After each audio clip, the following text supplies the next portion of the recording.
Bismillahirrahmanirrahim. Assalamualaikum warahmatullahi wabarakatuh. Sobat Madilog, ibarat melemparkan granat, meledak lalu serpihannya bisa melukai siapapun yang berada di dekatnya. Demikian pula ketika Joko Widodo melemparkan pernyataan ke publik. Ia mengatakan ada orang besar berada di balik isu-isu dan narasi tentang ijazah yang dia miliki. Dia menyatakan itu tanpa nama, tanpa hin-hin apapun, dilepas begitu saja ke publik dan dibiarkan menjadi semacam wabah kecurigaan. Respon kemudian datang baru-baru ini. Mantan Presiden SBY mengatakan mensomasi atau akan mensomasi mereka yang berkaitan dengan tudingan ini. Mereka yang menuding, meskipun tidak langsung pada dirinya, tetapi besar kemungkinan itu ditujukan kepada dirinya sebagai Ketua Umum Partai Demokrat. Dan tidak hanya SBY. Dari Partai Merah, PDIP pun sudah berkembang narasi awal. Mereka akan melakukan hal serupa. Siapakah orang besar yang dimaksud? Mengapa Jokowi memainkan pernyataan ini?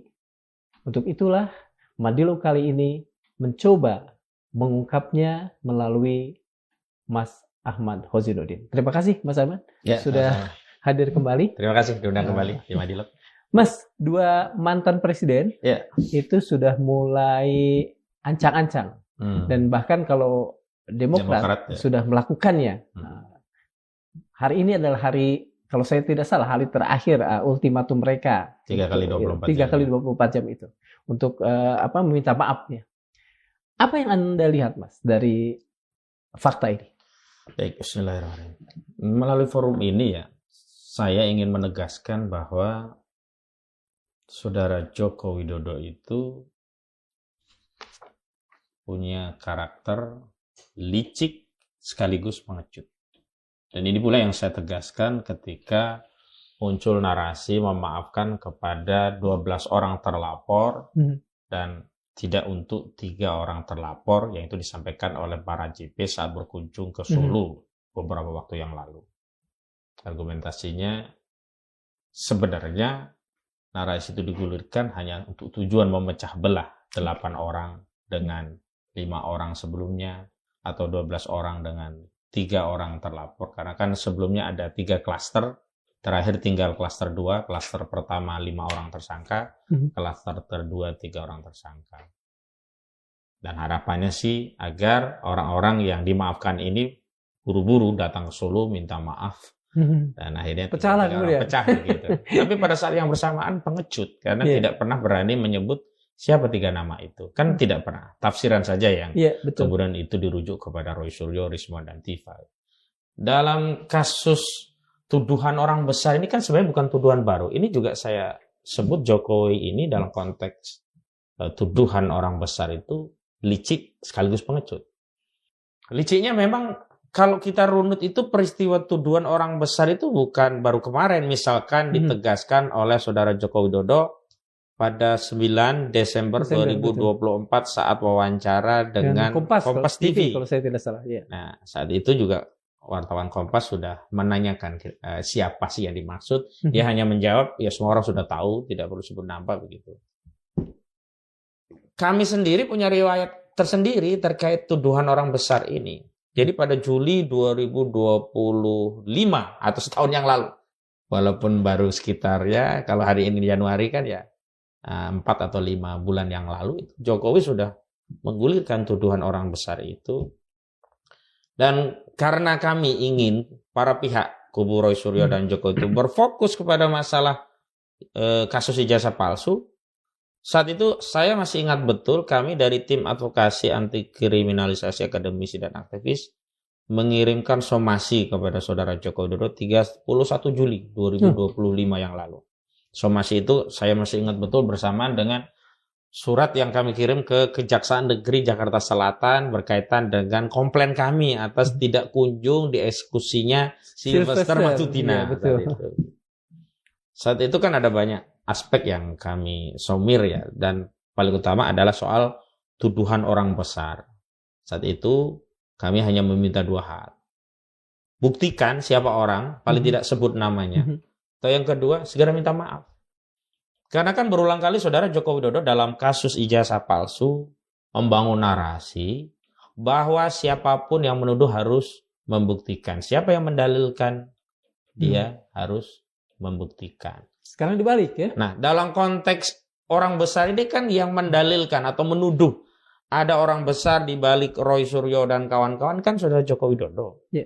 Maka sesuai dengan kaidah yang sudah disampaikan oleh kubu Jokowi, maka yang berkewajiban membuktikannya adalah Joko Widodo. Atau kalau tidak, dia memang tidak mau membuktikan dan memang tidak punya bukti misalnya, ya sudah segera akhiri, minta maaf, selesai. Kenapa?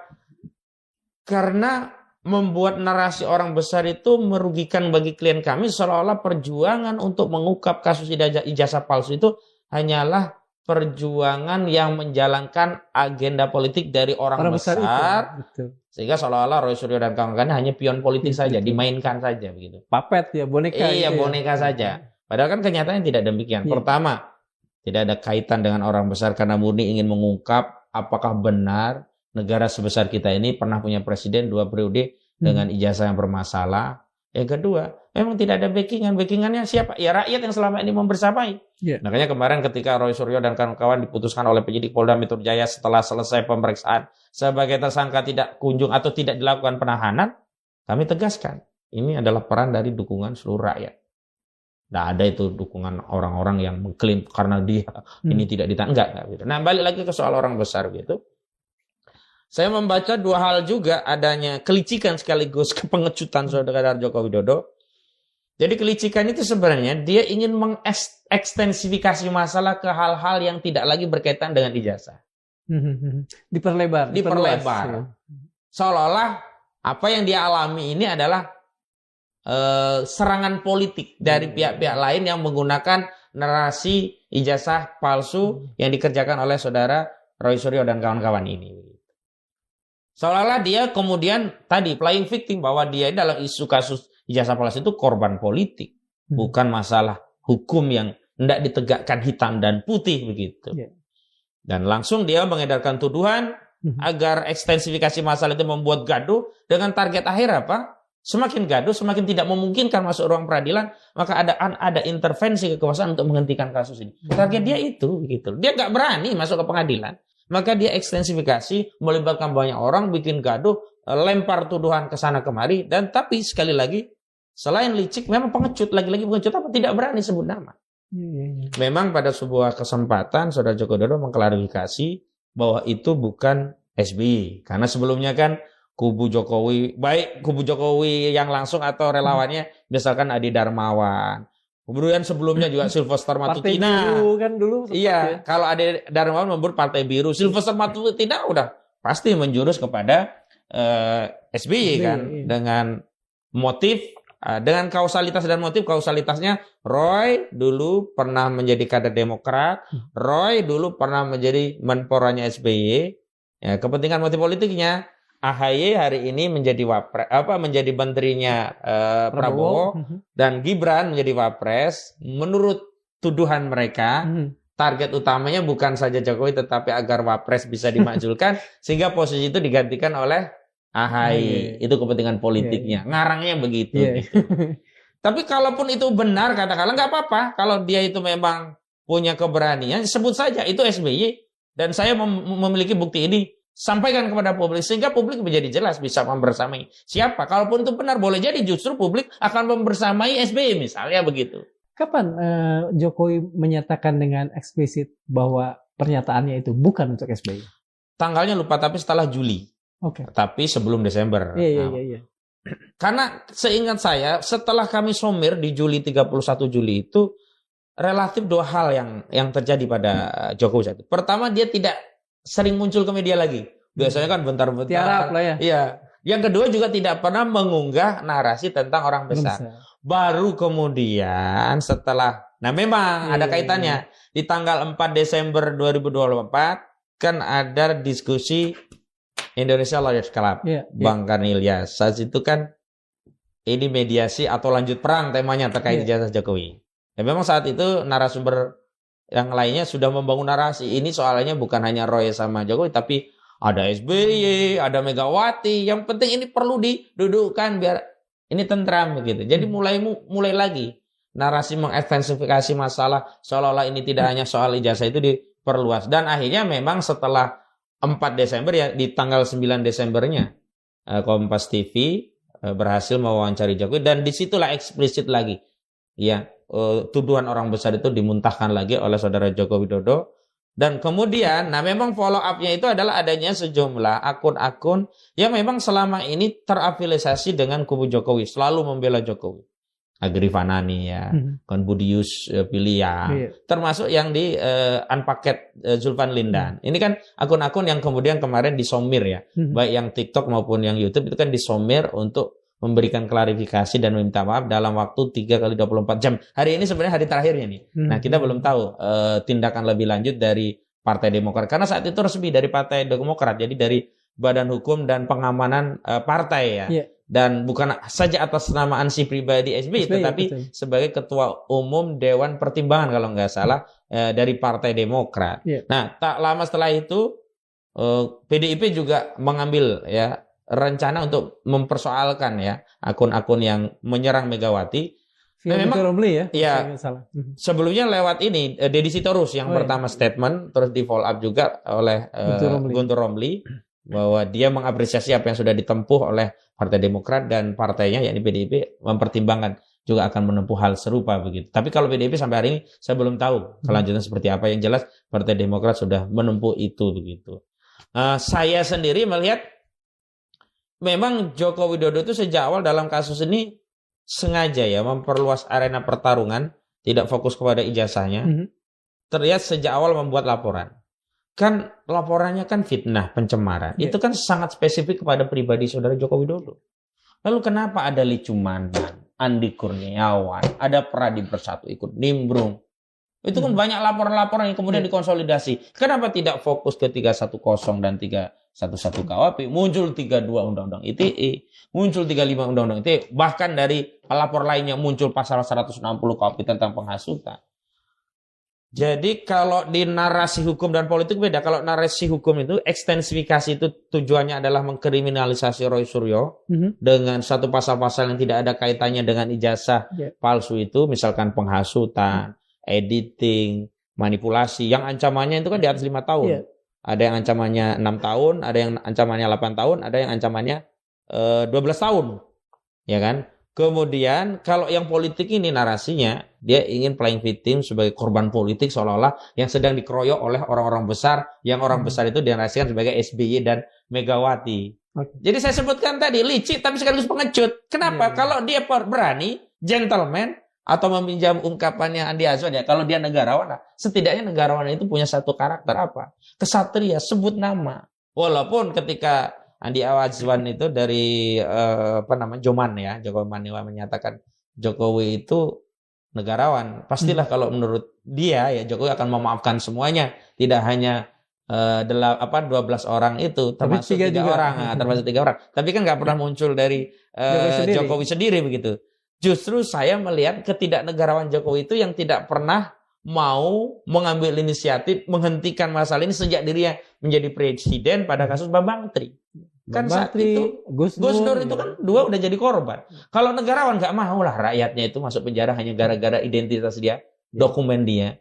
Justru kan sebelumnya Bambang Tri sebelum kasus ijazah sudah kena juga 3 tahun penjara di kasus apa? Asal-usul Jokowi yang disebut PKI itu kan saat itu. Yang bukunya kemudian disita yang oleh Tito Karnavian saat itu jadi Kapolri ditegaskan sebagai tidak ilmiah yang dikritik oleh Rocky Gerung. Yang menentukan, yang punya wewenang menentukan ilmiah atau tidak sebuah karya itu ya forum akademik, bukan polisi. Sama persis kemarin Polda Metro Jaya ya. Kabid Humas Polda Metro Jaya menyatakan buku Jokowi White Paper itu tidak ilmiah. Di mana kewenangan Polda untuk membuat statement sebuah karya tulis itu tidak ilmiah? Katakanlah begitu, kalau kita tidak katakan itu karena karya ilmiah, tidak ilmiah ya, karya tulis saja lah, itu tidak ilmiah, kan offset itu sebenarnya. Jadi kalau saya lihat memang tidak ada sisi kenegarawan dari saudara Joko Widodo, sehingga kita bisa sedikit saja mempercayai apa yang dia katakan gitu. Ini Juni atau Juli Joko Widodo melansir tudingan itu. Kemudian ketika ada somasi dari teman-teman, dia tiarap. Desember dia melansir kembali. Apakah itu menunjukkan bahwa dia sudah kehabisan ide? Kalau yang saya baca ya, kekhawatiran saudara Joko Widodo itu adalah kalau kasus ijazah palsu ini masuk ke pengadilan. Oke. Maka harus ada upaya politik membangun narasi agar kasus ini jangan sampai masuk ke pengadilan. Sebenarnya kan ide-ide ini sudah banyak muncul, walaupun bukan dari kami ya. Yeah. Misalnya dari mantan Hakim Agung, saya lupa namanya, Prof. Gayus Lumbun. Beliau menyatakan ini walaupun di sidang nggak akan selesai. Karena semua punya versi, bahkan sudah ada putusan pun nggak akan selesai. Karena masing-masing punya keyakinan. Negara harus turun tangan. Deponering. Bukan deponering. Abolisi. Kalau beliau yang diusulkan adalah abolisi begitu. Ada belakangan juga tokoh-tokoh yang mengatakan yang diabolisi adalah ketiga orang ini. Perkaranya. Jadi ketika perkara itu diabolisi berarti semua dianggap selesai, nggak ada. Dihapuskan, diabolisi. Nah, kemudian ada juga yang berusaha membangun wacana. Ini kan ada KUHP yang baru. Kan prosesnya kan akan sulit. KUHP yang baru juga ada masa transisi sehingga pasal-pasal yang dilaporkan itu kan tidak bisa langsung digunakan. Karena ada ketentuan transisi jika ada norma yang baru itu lebih menguntungkan bagi tersangka, maka pasal-pasal dari norma yang baru itu yang digunakan. Nah, ini kan berpengaruh terhadap proses penguatan unsur-unsur dan proses penyidikan sebelumnya. Karena penyidikan itu kan dibuat untuk menguatkan unsur-unsur pidana sesuai dengan pasal KUHP yang lama. Dalam hal ini 310 KUHP, 311 KUHP, dan 160 KUHP. Ketika pasal-pasal ini secara formil sudah dihapus, secara material diadopsi dalam pasal-pasal yang memang ada pasal-pasal yang saya lupa pasalnya. Tapi kan tetap beda unsur-unsurnya, redaksinya beda. Sehingga ini proses yang penyidikan ini tidak bisa langsung dipakai, harus dilengkapi. Maka mereka juga membangun narasi kalau bisa dihentikan juga. Karena apa? Ini akan bermasalah di persidangan. Dan yang paling penting adalah akan memantik pro kontra yang meluas kalau lewat persidangan. Nah, dugaan saya memang diantaranya adalah dengan memperluas pertarungan sehingga dampaknya lebih kompleks, lebih besar, sehingga akan ada intervensi kekuasaan sehingga kasus tidak perlu masuk. Apa sih yang membuat Jokowi takut? Kalau saya ijazahnya itu sendiri bermasalah. Kan begini ya, kami itu sebelum ijazah itu dihadirkan, kami masih punya asumsi jangan-jangan ijazah ini berbeda dengan yang sudah diteliti. Terutama masalah foto berkacamata, berkumis yang sudah dianalisis juga itu mustahil atau bukan foto Jokowi. Dan banyak masyarakat juga nggak percaya. Terakhir kan masyarakat di sosmed itu menemukan dokumen yang sudah beredar juga banyak. Jadi dokumen pendaftaran orang yang atas nama Joko Widodo di mapalanya lah. Kan itu wajahnya beda sekali dengan pencinta wajah alam lah pencinta alamnya. Itu kan beda sekali dengan ijazah. Harusnya kan kalaupun berbeda tidak jauh karena itu sudah jadi mahasiswa katakanlah begitu. Berbeda. Tapi kalau ijazah itu dengan foto SMA-nya mirip. Makanya Ghaufur Sangaji menyatakan kalau yang SMA-nya memang kita bisa katakan walaupun sekilas ya mirip fotonya, tetapi kalau S1-nya ini yang bermasalah gitu. Apalagi kalau kita bicara tentang emboss, tentang watermark itu kan memang harus disentuh, ada timbulnya, dan watermark itu kan harus diterawang gitu, kelihatan dia kan saat itu enggak. Kita hanya bisa melihat. Baru saya menyadari jangan-jangan ini bagian dari strategi untuk menjatuhkan mental Rasulullah dan kawan-kawan seolah udah asli. Setelah itu kubu Jokowi membangun narasi perdamaian. Kan setelah itu udah lama adalah satu anggota dari sebuah tim hukum yang menyatakan saya melihat udah asli. Asli dari mana? Orang semua kita sama-sama hanya bisa melihat, nggak bisa meneliti. Lalu legal standing seorang yang menyatakan asli hanya dengan melihat itu apa? Dasarnya apa? Nah, makanya saya punya analisa, ini bagian dari skenario. Agar apa? Agar mental jatuh seolah-olah ada kubu yang sudah mengaku ya sudahlah damai saja, lalu dibangun narasi melalui Willem dari Barajipi. Ya Pak Jokowi akan memaafkan ya. Karena negarawan. Ya, tapi dari 12 itu hanya 3 inilah setelah didekatkan begitu. Ya setelah didekatkan itu baru nggak saya. Maksudnya setelah didekatkan ijazah di Polda. Baru saya lihat. Saya pikir Polda itu ya punya yang lain. Punya keinsafan untuk menunjukkan karena memang ini penting. Tapi setelah kita melihat rangkaian statement Jokowi, oh ini ada kaitan. Jadi saya bisa meyakini Polda tidak menunjukkan kecuali atas izin dari saudara Jokowi. Sehingga proses menunjukkan barang bukti di Polda itu bagian dari skenario Jokowi. Tujuannya menjatuhkan mental, membangun narasi seolah-olah ditujukan sudah asli, sehingga ada ya satu peluang yang bisa ditemui ini berdamai, minta maaf sehingga selesai. Tapi apa yang terjadi? Roy Suryo tetap kekeh. Bahkan ya Rustam Effendi begitu melihat makin yakin dia. Pak polisi, ini mah palsu Pak polisi. Itu wajah bukan wajah Jokowi, itu mulut bukan mulut Jokowi, itu bibir bukan bibir Jokowi. Maksudnya yang difoto itu loh. Yeah. Jadi kan kalau sebelumnya hanya melihat ending fotokopi beda, kali aja yang asli itu bukan itu, ada foto yang lain. Begitu yang diklaim ya, yang diklaim asli itu seperti itu, makin meyakini oh itu bermasalah. Itu Rustam Effendi. Sehingga skenario mereka untuk menjatuhkan mental Roy Suryo CS gagal dan untuk membangun mediasi permaafan dengan damai itu gagal. Makanya kami berulang kali, apa relevansinya ngomong tentang permaafan dan memberikan maaf? Pertama, nggak pernah ada mediasi. Kedua, nggak pernah ada yang meminta maaf. Ketiga, siapa yang salah kalau harus minta maaf? Bahkan keempat, Roy Suryo menegaskan harusnya yang minta maaf itu ya saudara Joko Widodo, bukan Roy Suryo dan kawan-kawan. Maaf kepada seluruh rakyat. Setidaknya gara-gara ijazahnya hari ini semua rakyat gaduh. Setidaknya itu, apalagi kalau nanti oleh pengadilan dibuktikan ijazah itu palsu, maka dia telah membohongi 280 juta penduduk Indonesia. Ada tadi ya dari penjelasan Bang Kozin, ada semacam skenario membuat kondisi yang diarahkan agar RRT dan kawan-kawan ini kemudian meminta maaf. Tapi adakah yang lebih dari itu? Misalnya tawaran langsung, percobaan untuk memediasi langsung dan lain sebagainya. Kalau langsung kan kepada kami nggak berani kan, karena akan terungkap gitu. Tetapi kalau narasi itu dibangun, meminjam misalkan kemarin ada komisi reformasi kepolisian, yang tiba-tiba, yang dituntut rakyat apa kok tiba-tiba ngomongin ijazah.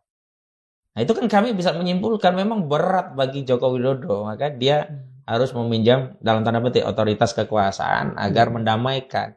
Tetapi Roy Suryo dan kawan-kawan ini tegas kalau dalam konteks kasus ini diminta maaf, ya nggak bisa, siapa yang salah. Tapi kalau Jokowi yang minta maaf ya bisa dipertimbangkan. Itu pun bagi mereka. Adapun kepada rakyat ya, mereka nggak punya kewenangan bisa memaafkan. Saya maafkan ya, berarti rakyat ikut memaafkan. Nggak bisa. Karena kan masalah ijazah itu bukan kaitannya dengan Roy Suryo, tapi dengan negara, dengan rakyat yang akhirnya tunduk pada kebijakan Jokowi sebagai presiden. Kan salah satu sebab Joko Widodo bisa jadi presiden kan punya ijazah. Kalau nggak ada ijazah kan nggak bisa menjadi calon presiden sehingga tidak punya legitimasi untuk membuat kebijakan bagi seluruh rakyat. Sekarang kita geser pada ini ya. Kalau misalnya memang Pak Jokowi selain ada tadi fakta bahwa beliau pernah mengatakan secara eksplisit SBY. Sementara di Desember belum ada kata SBY, belum ada kata Mega atau nama apapun yang diucapkan. Apakah ketika Demokrat mewakili lah katakan SBY itu sebuah kesalahan tersendiri menyikapi persoalan ini? Jadi bukan Jokowi mengatakan eksplisit SBY, justru Jokowi sempat menampik eksplisit itu bukan SBY. Begitu. Setelah sebelumnya kubu Jokowi mengarahkan tuduhan orang besar itu semuanya kepada SBY. Lewat orang-orangnya. Orang-orangnya termasuk Sylvester Matutina yang sampai hari ini jadi buron. Nggak jelas ini sampai 2026. Berarti sudah berapa? 7 tahun ya jadi buron. Yang nggak jelas mungkin bukan Sylvester ya. Ya kejaksaan agung gitu. Gitu.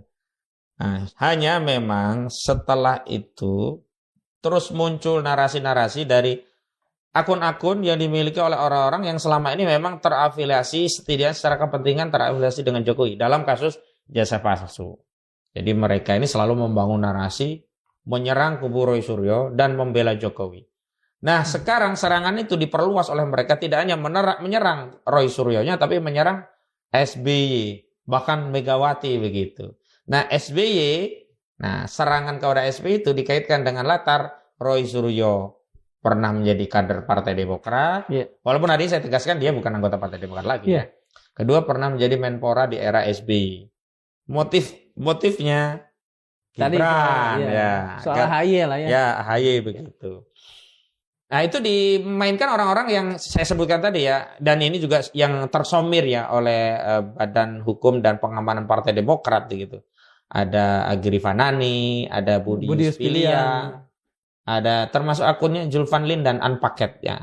Ini 3 ini setahu saya.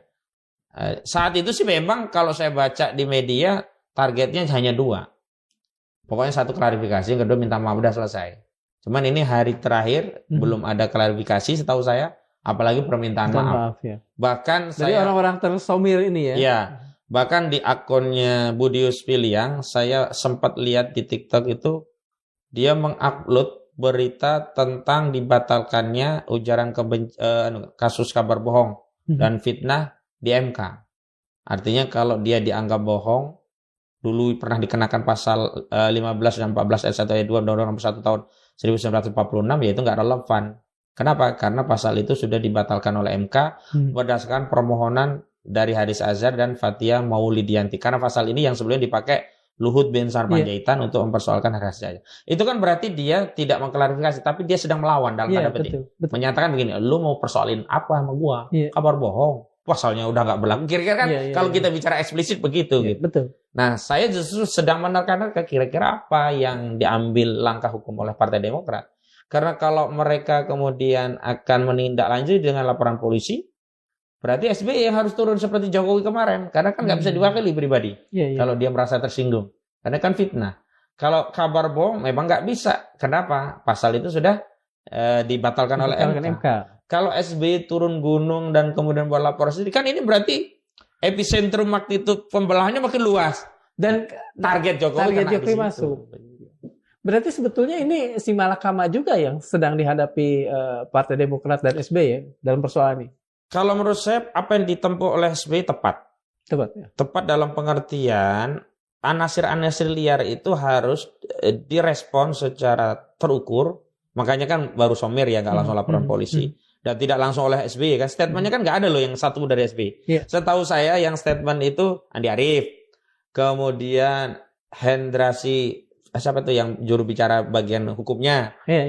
Sama satu yang BRINS ya, Badan Riset Inovasi dan Strategi Partai Demokrat. Muhammad siapa lupa ada.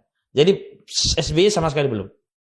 Artinya masih terukur ya. Dia tidak langsung statement karena dianggap cukuplah. Paling tidak pesan bahwa dia tidak nyaman, tidak berkenan, itu sampai. Terlepas 3 akun ini sampai hari ini belum membuat klarifikasi apalagi minta maaf. Tapi setidaknya 3 akun ini sampai hari ini tidak lagi memproduksi narasi yang serupa. Artinya kan targetnya kena ya dari sisi yang diharapkan dia tiarap kena. Walaupun secara formal yang diharapkan lebih maksimal itu minta maaf enggak gitu ya. Nah ini saya kira memang menjadi pertimbangan. Sisi yang lain yang penting juga agar publik paham bahwa persoalan ijazah palsu ini bukan persoalan politik, persoalan hukum tentang dugaan dokumen dipalsukan untuk mencalonkan sebagai presiden. Jadi jangan diperluas, ada semacam cara untuk mendowngrade kan. Joko Widodo kan merasa dia didowngrade reputasinya. Kadang-kadang kami itu di kubu Roy Suryo itu kalau diskusi bingung gitu. Downgrade apa? Kalau dia sudah menyatakan jatuh sejatuh-jatuh, hina sehinda-hinanya, rendah serendah-rendahnya.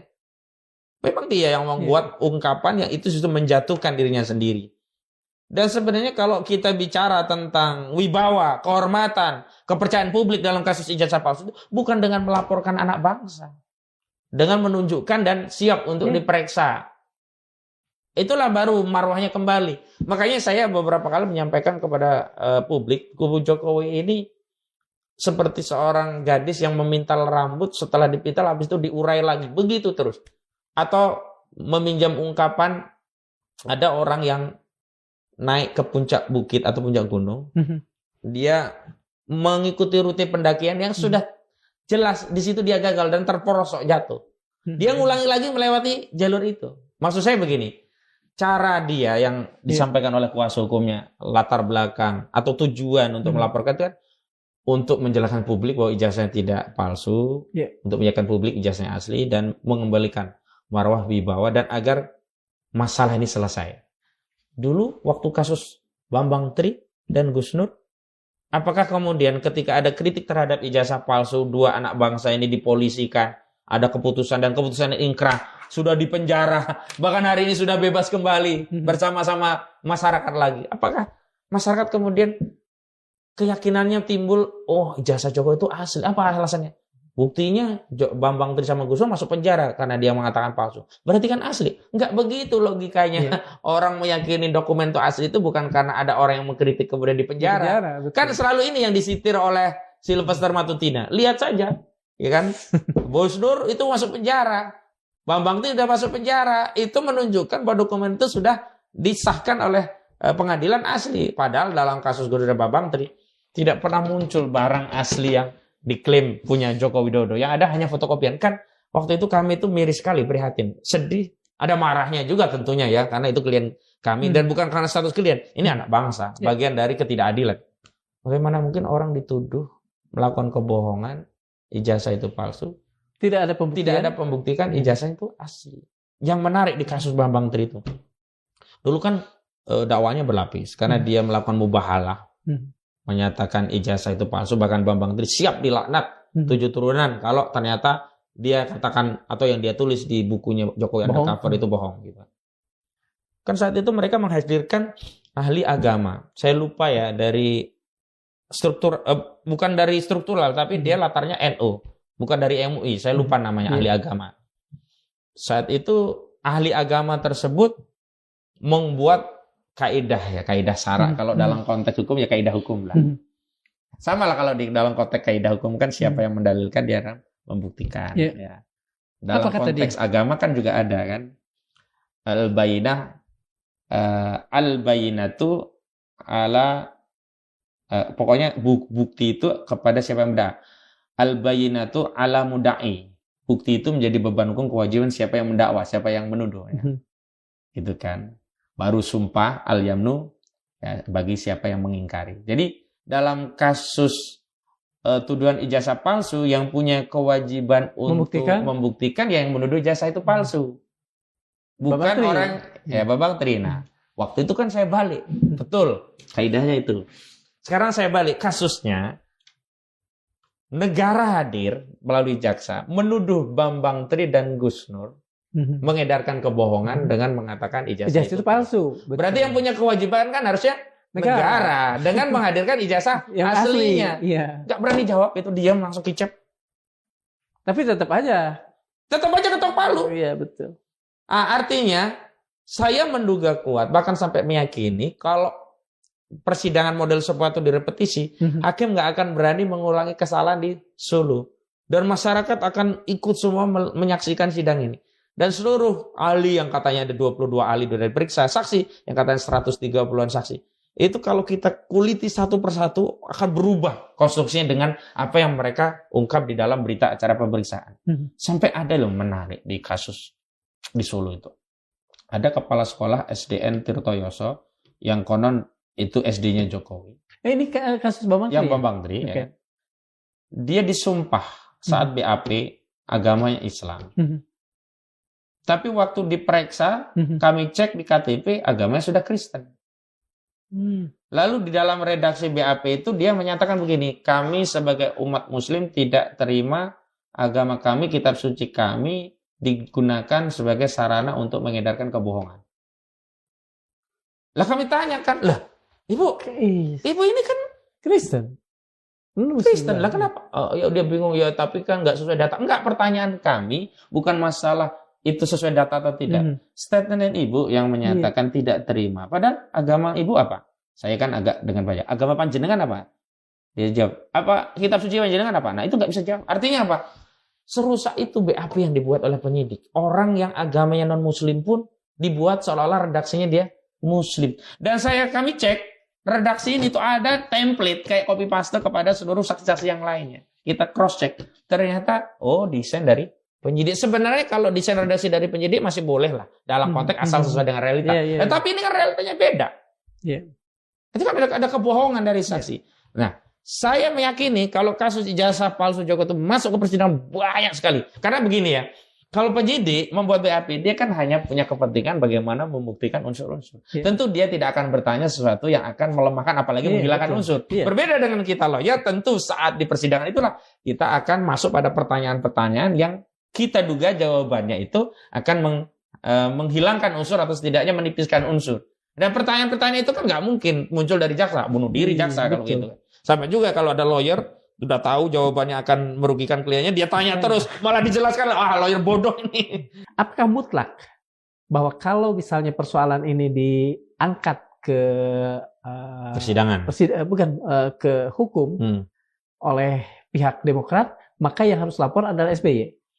Kita lihat ya konstruksi hukumnya. Kalau SBY merasa difitnah, dicemarkan, tentu harus pribadi SBY. Oke, karena begini, dalam kasus obor rakyat yang kemudian merasa dicemarkan, dicederai, kan Jokowi. Yang mendaftar melaporkan bukan Jokowi. Jokowi tidak pernah hadir pada persidangan. Tapi ini terus bergulir dan sampai kemudian vonis. Tahun berapa itu terjadi? Tahun 2016 ini. Ya, Jokowi masih berkuasa. Kan kita. Nah, maksud saya, apakah ada kemungkinan, kan gini ya, Allah bisa karena biasa. Apakah ada kemungkinan hal-hal seperti itu dilakukan? Nggak terjadi dengan dua argumentasi. Pertama, hari ini kekuasaan kan nggak sepenuhnya dikendalikan SBY. Beda dengan Jokowi dulu mengendalikan semua. Iya. Kedua, nalar publik kan sekarang terbuka sekali. Jadi memang ada hikmah ya di era sosmed itu. Artinya hari ini kita tidak membutuhkan 525 anggota atau 575 anggota parlemen di Senayan sana. Karena seluruh rakyat sekarang sudah menjadi bukan wakil. Betul. Mengekspresikan sendiri apa yang menjadi suara mereka. Ya, lebih sering mereka juga tidak mewakili rakyat. Enggak juga gitu. Pada isu-isu bencana apa yang kritik juga rakyat langsung. DPR-nya malah diam gitu. Artinya itu mustahil. Cuman saya belum tahu apa yang akan digali oleh Badan Hukum dan Pengamanan Partai Demokrat tentang dugaan-dugaan pasal yang bisa dikenakan sehubungan dengan tuduhan orang besar itu kepada SBY ya. Tapi kalau tuduhan itu kaitannya dengan pencemaran fitnah itu memang delik aduan mutlak, tidak bisa kemudian. Terlepas waktu lapor bisa saja yang lainnya SBY kasih kuasa yang lapornya. Tetapi pada akhirnya SBY juga harus di BAP sebagai pihak korban. Kan nggak bisa gitu. Nah, kalau tadi ada kasus itu, kan? Kalau kasus itu ya berarti itulah rusaknya hukum di negara kita. Memang targetnya hanya menjarain orang. Dan itu banyak terjadi di zaman Jokowi. Coba kasusnya menghina Jokowi langsung ditangkap. Padahal Jokowi nggak pernah bikin laporan. Ada itu dulu di Depok. Seorang ulama. Ya. Ustadz gitu. Mengkritik Ma'ruf Amin secara keras. Tiba-tiba ditangkap. Langsung di proses ya. Tapi nggak jadi sampai ke persidangan. Pernah saya ngobrol dengan penyidik, memang ada laporan dari Ma'ruf Amin, kan itu delik aduan. Nggak bisa itu kalau dia nggak lapor. Nggak ada. Tapi tetap aja ditangkap. Nah, sama juga waktu kasusnya Gus Dur, atau yang meninggal, Ustadz Maher Atwailibi. Itu kan nggak ada aduan langsung dari Buya Yahya waktu itu. Padahal dia kan dianggap bukan Buya Yahya, mohon maaf siapa dulu penasihat presiden itu dari Nahdlatul Ulama. Aduh. Saya lupa juga itu. Pokoknya orangnya kayak mana? Pekalongan, Habib Lutfi. Habib Lutfi. Ini apa namanya? Tarekat ya? Iya, Habib Lutfi kan dulu strukturalnya di NU kan betul. Itu. Seolah-olah kan dia menghina karena pakaian. Dia balik lagi. Misalnya ini pakaiannya sama begitu. Itu nggak ada laporan dari Habib Lutfi. Toh tetap aja diproses bahkan mati saat penyidikan. Memang di era Jokowi itu kalau itu ada proses penegakan nggak bisa jadi presiden acuan karena anomali semua yang terjadi. Kasarnya apa yang terjadi zaman dulu ya, tangkap duluan deh, barang bukti benar salah belakangan, yang penting tangkap aja dulu. Nah, kira-kira begitu. Dan itu banyak terjadi. Dan sampai hari ini makanya saya sangat menyayangkan di era Jokowi itu kenapa legasi hukum di era Jokowi yang buruk ini masih tetap nempel bahkan dipertahankan. Contoh kan belum lama di Jawa Timur di rutannya kan sampai meninggal tuh coba. Orang yang kasus demonstran. Anak pemuda kalau nggak salah. Pemuda, iya. Kan luar biasa kok sampai segitunya begitu.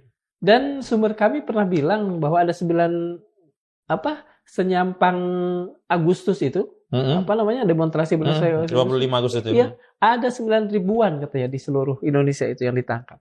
Kata Oki Mandasari. Iya. Mas, begini.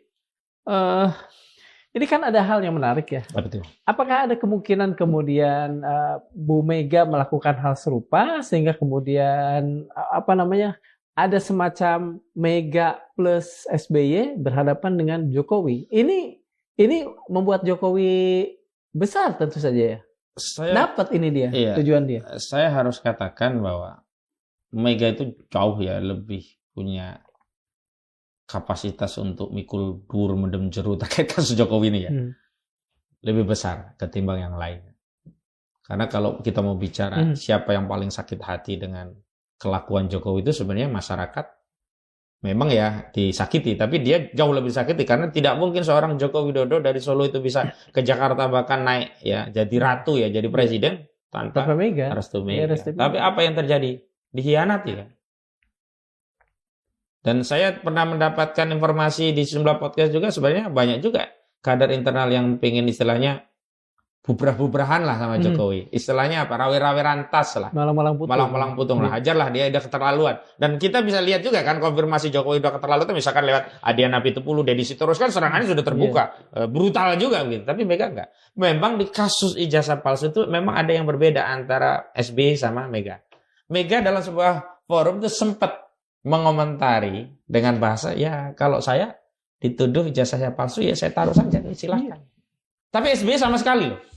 SBY sama sekali tidak nyindir atau apalah membahas tentang ijazah. Banyaknya informasi SBY tentang dia ngelukis, dia mancing, dia main musik, dia nggak ada yang kaitan dengan. Kalau Mega memang dia ketua umum dan urusan politik yang lain tetap ya dia bahas karena dia kan bagaimanapun masih aktif sebagai ketua umum di PDIP. Tapi khusus ijazah Jokowi Mega sempat sepil. Gitu.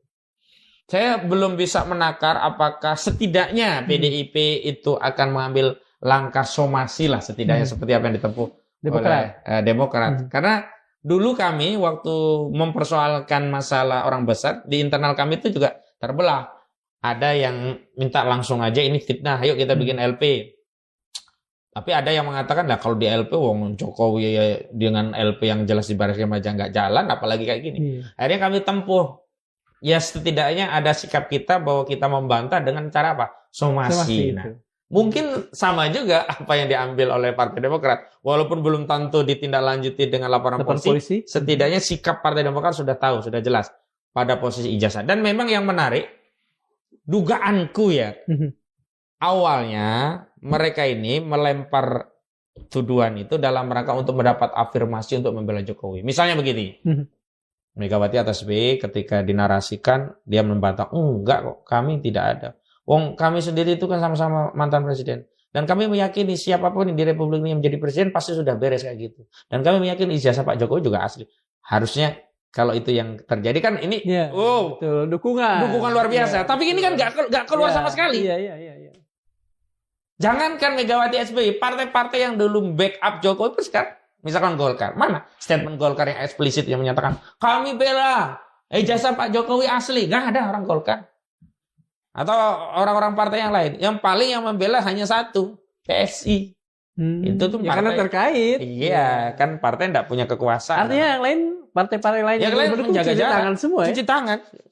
Atau setidaknya menjaga jarak lah. Jadi kalau membuat statement terbuka enggak berani. Tapi enggak mau juga mengafirmasi bahwa itu asli. Jadi awalnya saya menduga ya diantaranya kalau SBY menolak setidaknya dia membuat pengakuan.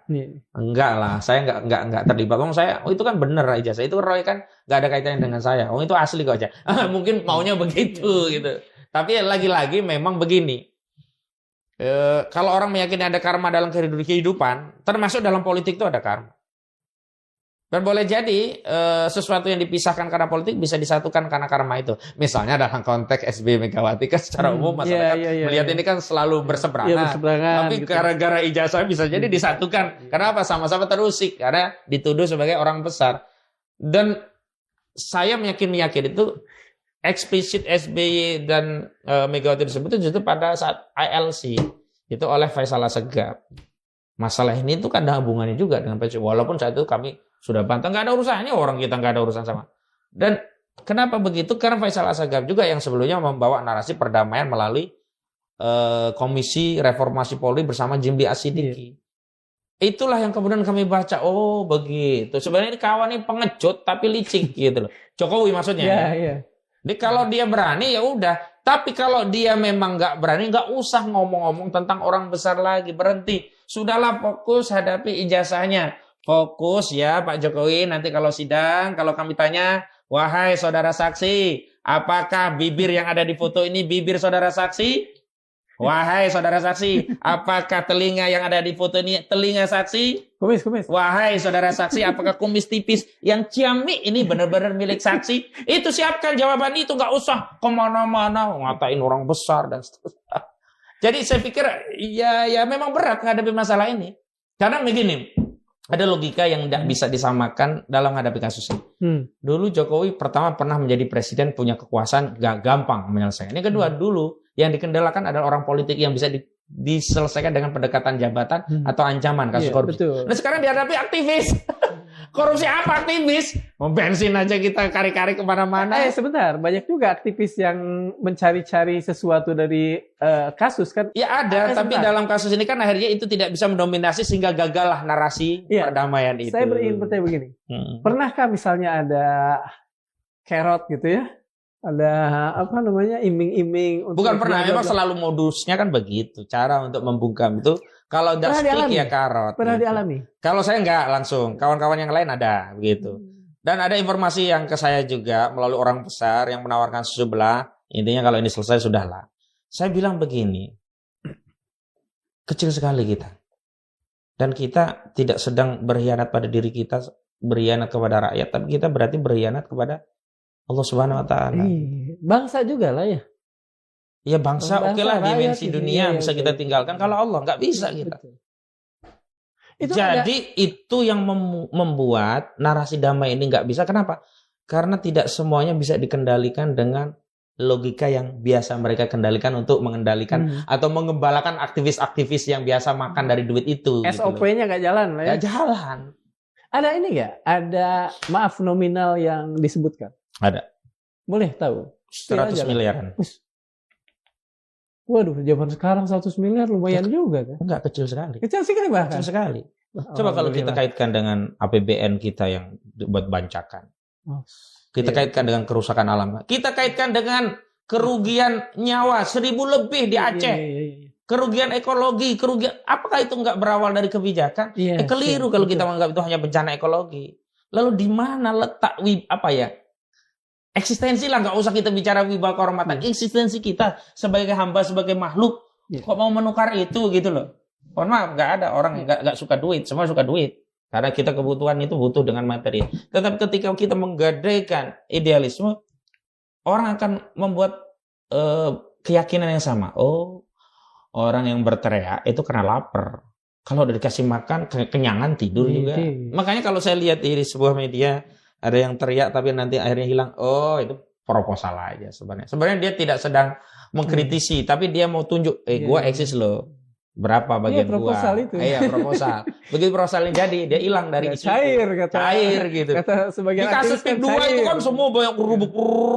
Nah, begitu PIK 2 meredam hilang. Oh, sampai ada satu diskusi yang menurut saya sangat terngiang-ngiang di benak saya dengan Khalid Miqdar. Bahasa dia begini. Mas Khalid. Ustadz, jangan manggil saya kan Ustadz.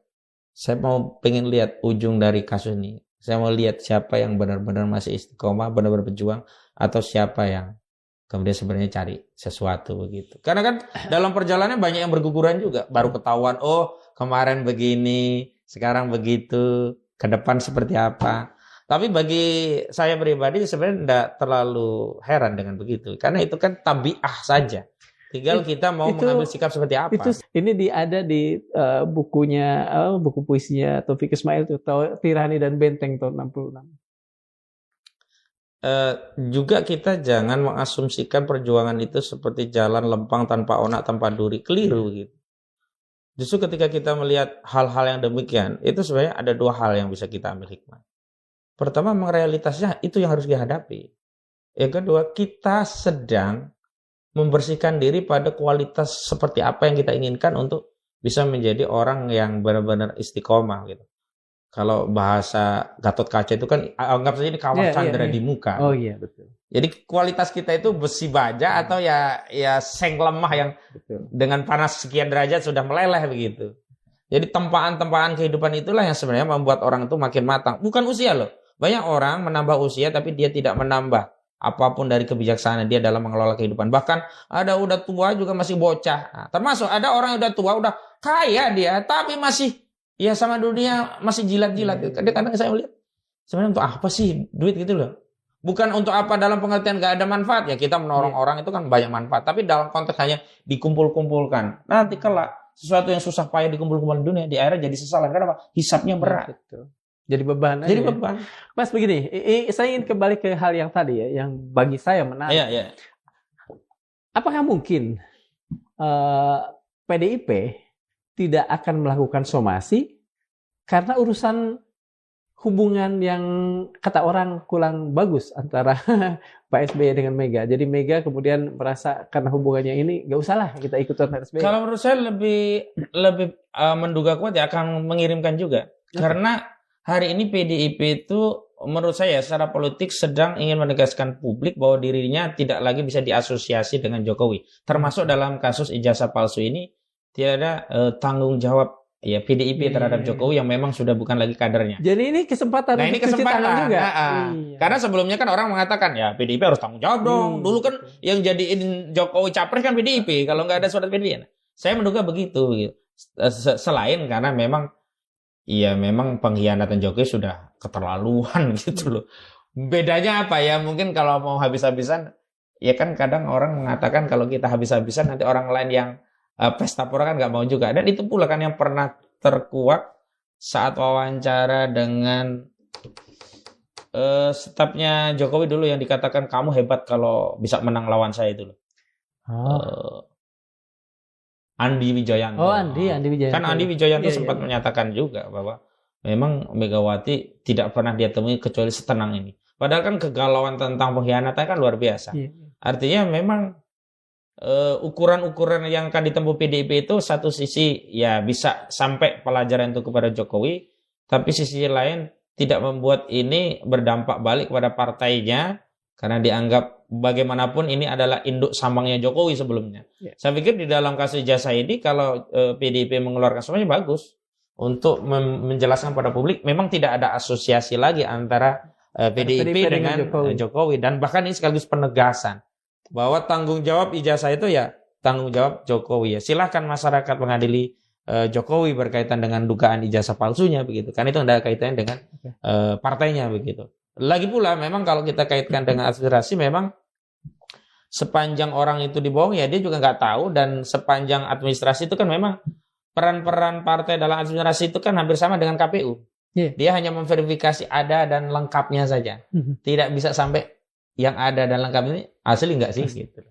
Dan itu kan yang kemudian menjadi semacam resolusi ke depan bagi KPU kita untuk bekerja lebih lebih baik cermat lah ya. Karena ternyata terbukti oleh kawan-kawan yang menelusuri dokumen termasuk melalui KIP itu tidak ada uji otentitas terhadap dokumen. Maksudnya waktu daftar itu tidak ada pembandingnya. Cuma checklist aja. Cuma checklist ada. Itu sudah ada legalisir ya, paling didatangi. Ini benar legalisir diterbitkan apa sudah begitu doang. Adakah signifikansi dari persoalan ini, persoalan orang besar yang sedang menguat ini dengan perkara utama yang Mas tangani? Secara hukum sih tidak ada ya, tapi secara politik ini ekstensifikasi masalah menjadi meluas sehingga orang tidak lagi fokus kepada masalah ijazah palsunya. Dan ini yang kami duga bagian dari strategi kubu Joko Widodo untuk memperluas arena pertarungan sehingga banyak yang terdampak, sehingga nanti akan ada intervensi kekuasaan untuk mengakhiri. Karena begini, sebenarnya kubu Jokowi kalau mau mengakhiri itu gampang. Dia cabut selesai. Tapi dia akan malu. Iya kan, malu sekali. Dan kalau dalam konteks politik peristiwa seperti itu sama saja mendowngrade dirinya sedowngrade-nya. Begitu. Nah, yang kedua menghinakan sehina-hinanya juga. Paling aman memang dicabut karena ada perdamaian, seolah-olah ada pengakuan keinsafan. Makanya kemarin dicoba. Nah ini nggak ada. Ya satu-satunya intervensi kekuasaan. Kalau intervensi kan dia bisa berdalih, sebenarnya saya ingin lanjut, tapi kekuasaan lakukan intervensi. Ya bagaimanapun kita harus hormati demi persatuan, demi menjaga ketidakterbatas. Balik lagi ke situ. Mas, kan Pak Prabowo masih sering datang tuh ke Solo. Mungkinkah pada sebuah kedatangan Pak Jokowi pernah eksplisit meminta abolisi lah atau apa tadi? Saya tidak tahu ya. Tetapi kalau akan ada intervensi kekuasaan, salah satu mekanismenya adalah abolisi. Memang banyak sih ya. Di tingkat penyidikan bisa dengan SKPP, surat oleh jaksa ya. Di penyidikan bisa SP3. Di kejaksaan bisa SKPP. Kalau naik ke Kejaksaan Agung bisa deponering. Nah, kalau lewat presiden ya tadi bisa abolisi. Bisa abolisi, dan itu sudah pernah disuarakan oleh Prof. Gayus Lumbun. Iya, betul. Dan menarik, Prof. Gayus Lumbun dalam kemarin kan saya pernah diskusi di sebuah TV itu. Ini kan bisa saja bahwa dokumennya memang bermasalah, tapi kan seluruh prosesnya sudah benar. Apakah yang secara material itu benar, kemudian kita kesampingkan hanya kan, saya kan membaca, loh kok begitu statementnya gitu. Iya. Artinya, ya memang ada kekhawatiran, ketakutan kalau ini sampai ke pengadilan. Tapi kami tidak dalam... Pernah berpikir smell alright gitu, mencurigai pernyataan itu, meskipun tidak harus dijawab serius, Mas? Kalau saya hanya, itu kan jadi indikasi ya. Okay. Indikasi bahwa memang ada upaya untuk menghentikan kasus ini. Tidak sampai ke pengadilan dengan beberapa modus. Pertama, cabut dengan modus ada perdamaian. Kalau cabut tanpa ada perdamaian kan malu. Nggak ada alasan. Nggak ada alasan. Dia udah main ya. Lo udah diborong, sekarang tarik lagi dagangannya. Yang kedua, lewat SP3. SP3 itu masih mungkin. Karena dalam perjalanannya ketika penyidik menyatakan ternyata kami luput, ada sebuah prosedur yang tidak kami ikuti sehingga kami hentikan, bisa saja. Atau kurang bukti, bisa saja. Apalagi dengan KUHP yang baru. Ternyata penyidikan di KUHP baru harus ada ini, kami kurang bukti, bisa. Bisa lewat jaksa dengan petunjuk. Menurut jaksa, karena ini begini-begini, maka demi kepentingan umum kita hentikan. Ada kemudian deponering. Deponering itu oleh Jaksa Agung. Kalau ini nggak bisa lewat Prabowo, ya ada abolisi tadi. Artinya masih ada langkah-langkah di depan lah, masih ada peluang-peluang. Dan ini yang saya harus sampaikan kepada masyarakat, memang kita harus siap dengan semua keadaan. Kalau kita kan maunya ke persidangan. Karena di persidangan itu kan akan bisa dibuktikan secara material. Bahkan kita sudah mempersiapkan sejumlah pertanyaan-pertanyaan yang itu menjadikan kita makin yakin bahwa pertanyaan ini pasti tidak akan bisa dijawab, atau setidaknya jawabannya pasti ini. Misalnya kalau Kasmujo dihadirkan, ada sejumlah pertanyaan yang bisa kita gali dari Kasmujo. Atau Joko Widodo sendiri misalkan, ada sejumlah pertanyaan yang kita siapkan untuk Jokowi. Dan itu kan akan diketahui publik. Itu kan sebenarnya kita inginkan itu. Tapi tadi saya harus memberikan sebuah peringatan dini.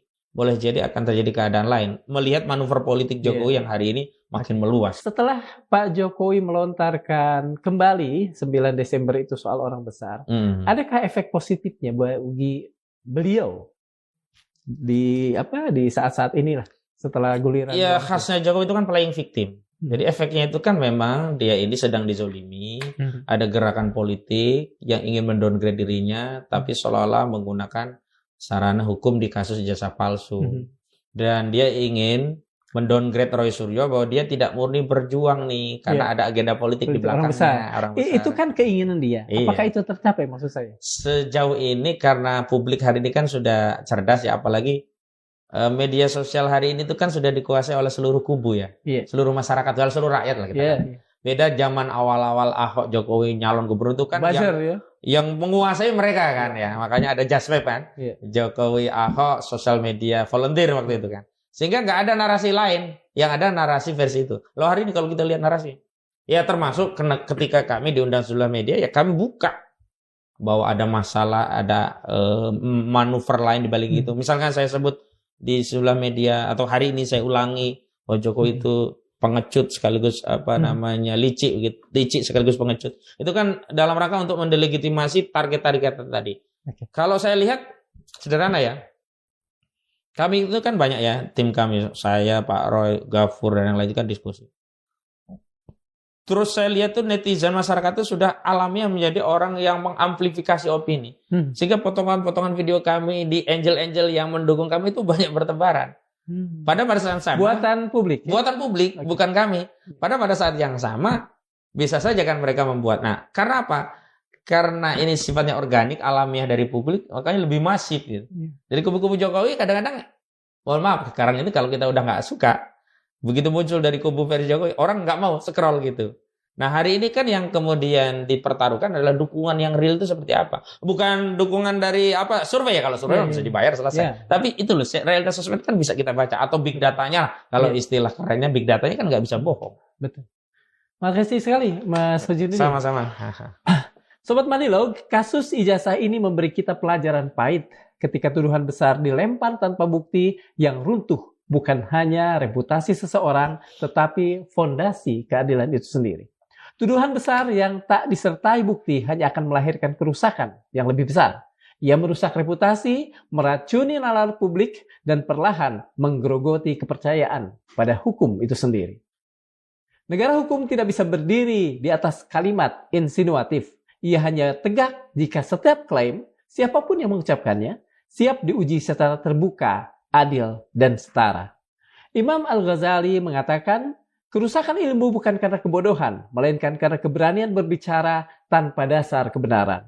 Dan Rasulullah SAW bersabda, cukuplah seseorang disebut berdusta apabila ia menceritakan setiap apa yang ia dengar. Hadis riwayat Muslim. Maka pertanyaannya kini berbalik arah. Siapapun yang melempar tudingan, bersediakah ia berdiri di bawah terang hukum untuk membuktikannya? Sebab dalam negara hukum, diam setelah menuduh bukan kebijaksanaan, melainkan masalah. Terima kasih sudah pemirsa. Assalamualaikum warahmatullahi wabarakatuh. Waalaikumsalam warahmatullahi wabarakatuh. Alhamdulillah.